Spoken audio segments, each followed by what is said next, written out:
Welcome, everyone, to the first podcast of the College Football Rundown. I am one of your hosts, JT Hill, and that's my other host, Quinn Bewley. And let's just dive right into what we're doing. Me and Quinn already have a podcast. It's on my computer, AZ Sports Roundup, and we've been doing that for about a year. But we don't like being limited to just 4 sports teams, and we really wanted to start something new. And me and Quinn, probably we could agree that college football is our most favorite sport, and we love talking about it. So we were like, let's just start a college football podcast, and might as well. So, yeah, this is going to be College Football Rundown. Quinn's setup currently is looking awesome. Mine, very blank. I had an AZ Sports Roundup setup. That is our other podcast. If you're coming from that, y'all know what I'm talking about. It was still a work in progress. I just moved. And, yeah, so I actually live in Kentucky. Quinn is in Arizona, so a little bit all over the place. So, before we dive into everything, me and Quinn are just going to go through like our top 3 teams. He only has like 2 to 3. I have about 3. Yeah, I have 3. And it's a little bit confusing because usually I have one favorite college team, but me and Quinn have not been to college yet. So, I was born in Maryland. That's why I got the Maryland jersey on right now, repping the Terps. Then I moved to Louisville. Long story, I'm just telling you where I've lived. Then after Louisville, moved to Arizona, became an ASU fan, and now I just moved back to Louisville. So I like the Cards, I like the Terps, and I like the Sun Devils. And, yeah, but we're not going to make this a biased podcast where we talk about Terrapins all the time. We're probably not going to talk about the Terps a lot because they're not a great team. Now, they are looking very, very good right now, but those Terps fans, we all know that September is a really good month for the Terps, and October and November, it really sucks. So, yeah. Quinn, who are your favorite college football teams? So I'd say my main favorite is ASU. I got the hat right here that I'm wearing. I've been an ASU fan all my life. Like JT said, I live in Arizona, and I just really like them.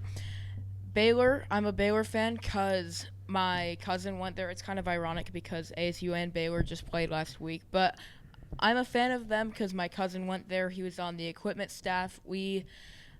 I went to the Big 12 championship game whenever they won the Big 12 championship. That was one of the greatest moments of my sports life. And I'm also a Texas A&M fan. My sister goes there currently. And, yeah, I would say mainly an ASU fan, but I do root for these other teams. All these other hats that I have here are just places that I've been to, or I haven't not really been to, but I did get this Hawaii hat because it's Hawaii.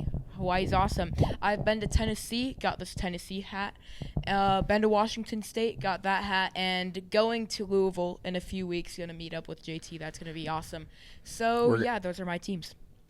Yeah, we're going to upload a pretty cool video for this channel going to the Louisville game. We'll probably, because we have an AZ Sports Roundup podcast, we are going to upload our ASU vlogs on that channel.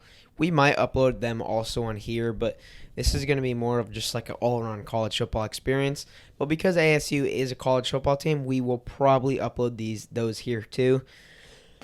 But we're not going to upload our ASU-specific videos. We might, but yeah, this channel is going to be just an overall great podcast. Today is Wednesday when we're recording this, but we are going to be uploading every Wednesday. This will be uploaded tomorrow on Thursday, and we're going to be uploading these every Wednesday and Sunday. Probably going to be recording Tuesdays, uploading Wednesday. Sunday, we'll record Sunday, upload Sunday. But, yeah, we already got some great mics to start with because we have that podcast experience, and now we just need to find some fans who love college football and want to watch us. But let's get right into college football, and we got a massive week this week. And why not start with number 3 Penn State versus number 6 Oregon? Just a quick rundown. Penn State has some great receivers. Trevor Pena, Kyron Hudson, and Devontae Ross. They have all 3 of those, right? Yeah. Yeah, they're kind of stacked right now. But they had a very weak non-conference schedule. They played Florida International University, Villanova, and Nevada. Villanova, I watched the Terps play them last year. They suck. I think they just moved to a conference. They used to be independent, but they're now in a conference. And that's not a very good non-conference schedule. Whenever I think of Villanova, I think of college basketball, and I'm like, okay, they're pretty good, but football not so much. um, Nevada, however you say it, not very good. And Florida International, is that D1 or D2? They are D1. I think they're Okay. they're not FCS. I think they are FBS. Just Oh one wow. of the group So of all those are schools here. FBS. Or is Nevada FCS or no? They're in the Mountain West. Yeah. Okay, yeah, then yeah. So 3 average teams, but they're not going to be a team running in for the Big 10 championship, Big 12 championship, or any of that stuff, going to the college football playoff. And their pass rush, Danny Dennis Sutton looking pretty good, and Zariah Fisher, they got a pretty stacked team. And then with Drew Aller at QB, I like this game for Penn State because it's going to be a whiteout, and it will just the atmosphere will be great. But I think it all comes down to can Drew Aller and can their head coach James Franklin get a big win? Because last year they really didn't have any crazy wins. They beat SMU, but it's SMU. Penn State has had a tough just overall past couple years. I mean, they did beat Boise State, but that's not saying much. They lost to Notre Dame. I thought Penn State was going to win that game late in the game as it was coming down to the wire. But they have had a couple struggling years. And, I mean, they made it to a Peach Bowl a couple years ago, but they haven't been in the CFP for a while. I mean, if you're saying, like, the real CFP, I'm saying, like, the 4-team playoff. 12-team playoff, they obviously did make it, and I think they're going to make it a lot of years. But it's different because 12-team CFP has only been out for a year, and that's definitely different compared to the 4-team. And 4-team, I don't even know the last time that they made it. I mean, I could be missing something, but they've just had a rough patch. They're one of those teams where it's like they're kind of like the Ravens. They compete really well against regular season teams and maybe can't beat the Chiefs-like teams, kind of like Ohio State. But they have a great regular season, and then playoffs come around or Ohio State comes around and they just flop. So they have had a tough couple past years. And Quinn, what are your thoughts on Penn State before we go to Oregon? So I feel like they haven't really found their identity offensively. Like JT said, they played FIU, Villanova, and Nevada. Not great teams if you're looking at the grand scheme of things. And their offense, I'm just saying passing. Their running game with Singleton and Katron Allen, they're great. But just in the passing game, they haven't really found their identity. We've seen Drew Aller for, I think this is his 3rd year starting, and I feel more confident in the Oregon quarterback, Dante Moore, who is a second-year starter, was backup for last year. Drew Aller's just been inconsistent, struggles with turnovers, struggles with accuracy, and we haven't really seen the receivers put it all together. They were very aggressive in the transfer portal, trying to bring in receivers. They brought in Trevor Pena from Syracuse. They brought in Kyron Hudson from USC, and we have yet to see them make a major impact. They have had their plays, but I think this could be the game where they break out. But this, at least offensively, this relies on Drew Aller, and just if he can get the passing game going in the obvious passing situations, I'm confident that they can run the ball. They have 2 of the best running backs in the country, Katron Allen and Nicholas Singleton, but there's going to be times where it's obvious passing situations, 3rd and 9, 3rd and 10. Will Drew Aller make the big plays? That's the question. I think he can, but I think he's going to have a very harder time because they're not playing FIU. They're not playing Villanova. They're playing Oregon, who is one of the best teams in the country. Yeah, so let's go to Oregon real quick. And Oregon is ranked number 6, and they have had a pretty good first couple weeks. They just played Oregon State. Yeah, they beat Oregon State 41-7. They beat Northwestern 34-14. Beat Montana State 59-13, which it's Montana State, and then beat Oklahoma State with the just recently fired Mike Gundy 69-3. So total points scored is a lot. And by a lot, 41, 69, 34, and 59. That's kind of absurd. But this Oregon team is looking pretty good. Dante Moore, I did not know how he's going to be, and I'm not a big Oregon fan, so I wasn't following them in the offseason, but I was hearing his name a little bit, and I was just like, let me see him prove it. I don't know how good he's going to be, and so far he's having a great first start. Kenyon Sadiq, I think that's how you pronounce it. If I've pronounced it like that, then this whole time I've been pronouncing it wrong. He's looking really good. A lot of people are saying that he could be one of the best tight ends in the league. Wow, I'm making this sound like it's the NFL now with all that NIL. DeCorian Moore, great wide receiver, and they're just looking like an overall pretty great team. But it's going to come down to what happens whenever they face the real test, because Oklahoma State and Oregon State, you could say those are the hardest tests. Northwestern and Montana State are very low teams. Oklahoma State you could probably put with the lower teams. We could say Oregon State is a better team than all those, but they're not great competition. But it is a in-state rival, so they were definitely trying to win that game, and they definitely smacked them. The offensive line, Isaiah World and Emmanuel Pregnon, looking... I got to be real with you guys. I don't know all these players. We are getting...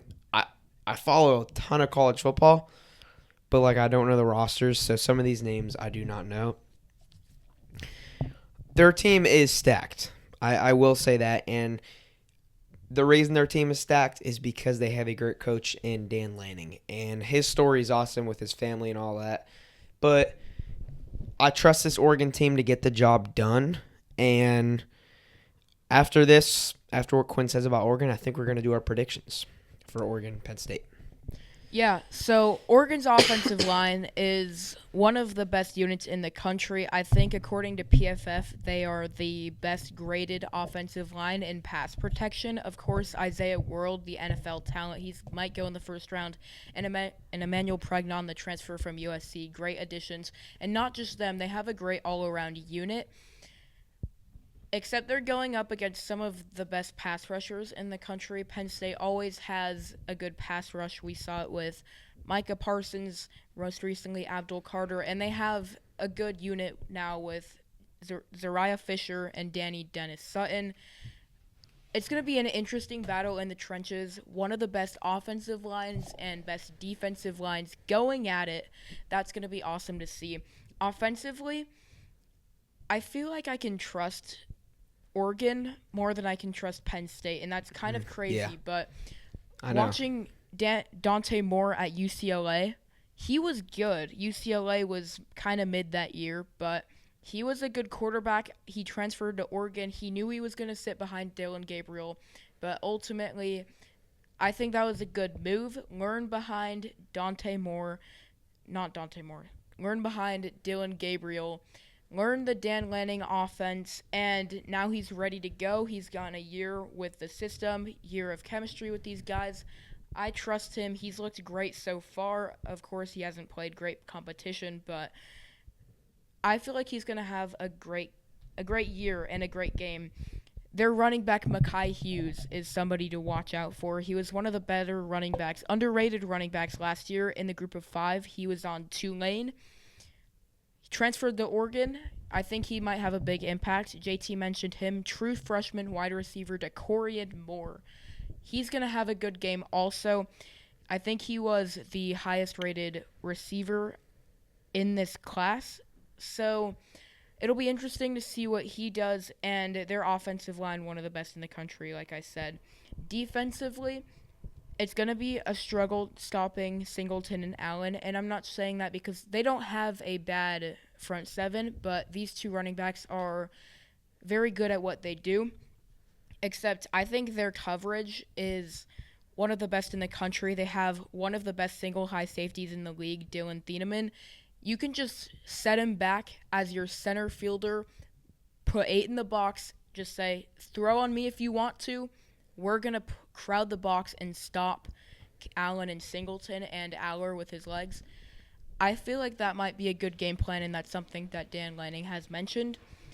It'll be interesting to see these matchups, especially in the trenches and on defense, but ultimately, I think this Oregon offense is in a pretty good spot right now.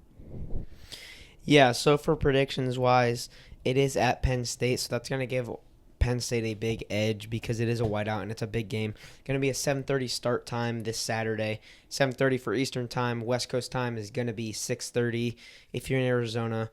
I'm not going to get into all that stuff, but 7:30 Eastern time, that's all you need to know, and then you can do that math. But I'm going to go with Oregon in this one, and because I need to see Penn State show up in a few big games. Now, Oregon has shown to be very dominant in the regular season, and I'm going to stick with that. I think Oregon is going to win this game 21-17. I think it's going to be a very slow game, kind of like that Texas-Ohio State game. And both these teams have great offenses, but I think people are going to be really shocked here, and I think they're going to be very low-scoring offenses this game. And I think it's going to be 21-17 Oregon. Big, crazy game, and I think Oregon will definitely move a couple spots. Penn State won't fall down. I don't think they'll fall out of the top 10, but they'll fall a little bit. Oregon will go up a little bit too. Yeah, I also have Oregon winning in this one, and it's not James Franklin I don't trust in the big games. It's Drew Aller. You've seen it against Ohio State, Notre Dame, that playoff game. I just don't think he has the clutch factor to get it done. I also think it's going to be a low-scoring game. I think these defenses schematically are going to be prepared. I have Oregon winning this 24-14. Yep. And next we're going to go to another big game. And let me pull up my notes. This one's going to be number 17 Alabama, not at home, at Georgia. So it's going to be different. It's going to be at Sanford Stadium, not at Alabama's. Georgia is number 5 ranked, and people are trying to believe in Alabama a little bit. I don't know. We don't know how good Florida State could be. This scares me. This game scares me. Kalen DeBoer is more and more starting to become on the hot seat. Bama has Ty Simpson. He is not a big deep shot guy, but he's great in zone coverage, throwing the ball. But a big help for Alabama is Jam Miller will be back at running back, and that's a huge help because Alabama just hasn't looked Alabama lately. And they did smoke Wisconsin, which Maryland beat Wisconsin, so if Maryland can beat them, they're not good. I'm definitely getting more excited in this Alabama team. I mean, still beating Wisconsin is a big Power 4 win, considering what has happened to them against FSU, but not a big win, just a win to get them back on track. So I think this will be a competitive game, but Georgia's pass rush is honestly not amazing, and that's why I think that Alabama could actually compete. They're 62nd in pressure rate, 115th in sacks, 0 sacks by defensive linemen, and only 3 sacks total. So just to give you context how crazy that is, Oklahoma had 7 more sacks than them in one game. So that also is very rare, but still, that's crazy. But they're 4th in penalties. That's great, and compared to Alabama, that's very good because Alabama's 91st in penalties. So I think a big key factor in this is going to be penalties. And if Alabama can just play the mental game and not have a lot of penalties, which is probably going to happen whenever you're playing at Georgia, because that place, I watched Josh Pate, he talks a lot about how hard that place is to play. And whenever you think of hard college football stadiums to play in, it comes up, but it's like they don't have anything that kind of shows you why that could be the best. Like you always think of Texas A&M. Mississippi State is an underrated one. Penn State. Wait, did I say Penn State? Yeah, Penn State is pretty hard. Ohio State is all right. Florida's pretty hard, but Florida's having a tough season. But Georgia is a very hard place to play in. And I think that's going to get to Alabama, and I think they will still have a good amount of penalties.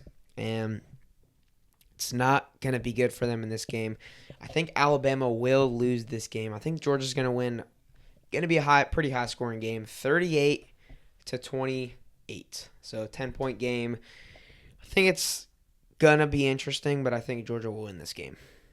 Yeah, so if you look back to this game last year, this was one of the best games of the year, arguably one of the best games of the year. You have Alabama going up 28-0 in the first half. Georgia comes back, they take the lead, and Ryan Williams has one of the most iconic touchdowns you'll ever see. Alabama wins this game. Both of these teams have new identities. Georgia, they went out in the transfer portal. They got Zachariah Branch, and I think this receiving game is much improved. They were one of the worst receiving units in drops last year, and ultimately I think this receiving game, bringing in Zachariah Branch, has very much electrified this offense. Gunnar Stockton looks amazing. I had questions about him coming into the season. He proved me wrong in that Tennessee game. So I have no doubt that Gunnar Stockton can lead this team to win. And I think the run game needs to get going for Georgia. If you go back to old Kirby Smart football, whenever Georgia was clearing away, it was Georgia and Alabama just dominating the SEC. They were a run-first team, and I still think they want to be that. They just haven't really found that. That was one of the storylines last year. I think their run game needs to be better than it has been. I was talking about this in the Penn State game. It'll be interesting to see what they do in the trenches. It'll be interesting to see what they do in the trenches in this game, and for the opposite reason. Georgia's pass rush just hasn't been there, like JT said. 62nd in pressure rate, 115th in sacks, 0 sacks by defensive linemen, and 3 sacks total. That's just not good, especially for Georgia, who has historically been dominant rushing the passer. And at Alabama, their offensive line has been inconsistent. Of course, they have Caden Proctor, but other than that, I saw FSU was bullying them. FSU and Alabama's offensive line was significantly taller, and Florida State was just pushing them around. They just couldn't move them. And it's been inconsistent. It looked good in these 3 games, but I feel like if you're Georgia, you gotta get pressure, because Ty Simpson, he is one of the best quarterbacks with a clean pocket. You've seen that against the 3 games that they won, especially that Wisconsin game. But if you get pressure on him, he's not as good. And if you're Alabama, you really have to protect him, because that's what makes him so good, is if he has a clean pocket. I think everyone's saying watch out for Ryan Williams. Watch out for Ryan Williams. And he's a great player, but there's one more receiver for Alabama that you have to watch out for, and that is Jeremy Bernard.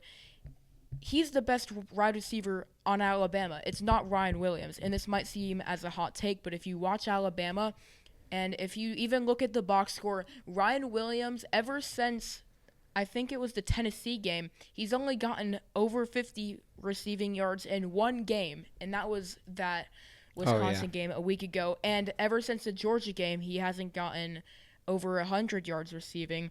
Jeremy Bernard is the definition of consistent.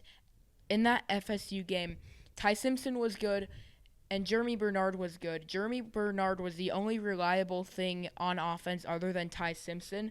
And if you're Georgia, you can't really double-team Ryan Williams, because you have Jeremy Bernard and Isaiah Horton, the Miami transfer. He's also underrated. So this passing attack is very good for Alabama, but I ultimately have Georgia winning, just because I think they're the more disciplined team, more better coached team, and that's probably a storyline that everyone's going to go to. I think they'll get it done. High-scoring game, 35-31. I think they're going to get it done and continue their dominant home winning streak. Oh, sorry, excuse me. So this next game, this is going to be our last one for the big games, but it's going to be LSU versus Ole Miss. And This is a very massive game for both teams because I feel like it really shows that they're going to have dominance in the SEC this year and could definitely compete for a SEC championship. Ole Miss's backup is starting because Austin Simmons is injured, and honestly, for Ole Miss fans, that could be good because Trinidad Chambliss has been cooking for Ole Miss, and he had a great game against. Oh yeah, I was thinking of Tulsa, Tulane. They absolutely manhandled Tulane, and people were picking Tulane as an upset there, but he showed proof that he could be the starting quarterback moving on, and he's gonna be starting this game. And why fix it when it's not broken? And they are rolling with this guy. It is one game, but I think that they could definitely get this win because of how dominant he performed. But it is just one game, and it's not. Yeah, not. Sorry. Whoa. I'm gonna cut that out. Ah. And it is Tulane. They did have Jake Retzloff, a pretty good QB, just got in a little bit of drama and ended up being at Tulane. So, yeah, I think they could definitely get this win, and it's just going to be the biggest test, I think, of Ole Miss's, honestly, the entire season. It is week 5, so there hasn't been any big tests. LSU has had a pretty all right start. I mean, they beat Clemson 17-10, which honestly, that Clemson looked good in the start of the season. Like they still looked like they could be good after Clemson or after LSU because we didn't know if that loss was going to prove to be good because LSU could be good. But Clemson right now is looking like one of the worst teams. They played Florida, but Florida is horrible right now. So their schedule so far has not been that hard. So this is going to be both teams like real true test. And I think Ole Miss could definitely get this win because they're at home and they're going to have a great atmosphere. But LSU, I really like the squad. Garrett Nussmeier hasn't been, I think he might have been injured, but he hasn't had a great start. I mean, he's been all right, but I think he could have been better. LSU offense overall has not just been to a great start. Defense has been pretty good, and I think LSU is going to get this one. I'd be shocked. Don't be shocked if Ole Miss gets this win with Lane Kiffin cooking as one of his first biggest wins this season, actually the biggest win of the season. But do not be surprised if Ole Miss wins. But I'm going to take LSU in this one, 28-25. This is definitely an interesting game. LSU, their identity from years past, it has completely switched. Years past, they've had electric offenses. You think of the Jaden Daniels year, maybe even last year too, and their defense has been what let them down. This year, it is the opposite. Their defense has been phenomenal. That was my one question with them. They have been great. However, their offense has not been the greatest, and I know Garrett Nussmeier is not 100%, but they just haven't really looked good. I thought that Clemson win really proved to me that LSU's that really good powerhouse SEC team. That win is getting worse and worse at the minute because it went from a gritty win against Clemson to right now, why was it that close? Syracuse blew them out, and LSU, their offense was barely in there. I think that Garrett Nussmeier, he hasn't lost them the game, but he has had turnover problems. Last year, he has definitely choked in some big moments, but ultimately, I think they're fine at the quarterback position. Their defense, they're the most surprising unit in all of college football. I did not think that they were going to be this good. Them and Miami's defense, some of the most shocking turnarounds this year. Their defense is going to be good. And for Ole Miss, I didn't know what to think of them coming into the season. Of course, new quarterback Austin Simmons. I did not know he was out for the Arkansas game. I'm watching it on one of the TVs I am on at the ASU game, and I see this guy. Oh, that's not Austin Simmons. I wonder who this guy is. And I look at ESPN, the box score. His name's Trinidad Chambliss. Okay. And he absolutely popped off. And I think his dual threat ability is the thing that puts him over a guy like Austin Simmons. because I think that they are at more of an advantage with Trinidad Chambliss starting because of his running ability, and he can pass the ball. So I think Chambliss gives you the best chance to win. He is confirmed to be the starter because Austin Simmons is still hurt. I think he's dealing with an ankle injury, but give me Ole Miss. I think that Trinidad Chambliss, he's playing the best defense he'll face, but I think that Ole Miss will eventually get it done. It'll be slightly low scoring. I have them winning 28-27, a gritty win, narrow win, but I ultimately don't think this LSU offense can stand toe-to-toe with this Ole Miss offense, so I have Ole Miss winning in a close one. Okay, guys, so that is going to be it for today's podcast. Thank you so much for watching. Podcasts are probably going to be a lot longer than this, and we will do cuts from our videos. So we'll have a long episode, and then we'll have a couple smaller videos if you don't want to watch the 1 hour podcast. But this one's going to be a little bit shorter because it is late my time. And the weekday ones are going to be shorter, and the ones on Sunday will be a lot longer because we'll have a lot more time. But thank you so much for watching this episode. Hopefully y'all like this podcast. Be sure to share it, subscribe if you want to, give us a like. But feel like don't have to, don't do it. Yeah, thank you so much for watching this podcast. Help it grow if you want to, like I said. But yeah, huge shout out to Josh Pate for kind of inspiring me and Quinn to start this. But thank you guys so much for watching this first ever college football rundown edition on Spotify, YouTube, and all the places that you get your podcasts. Thank you. It's been JT Hill, and that's Quinn Bewley. Checking out.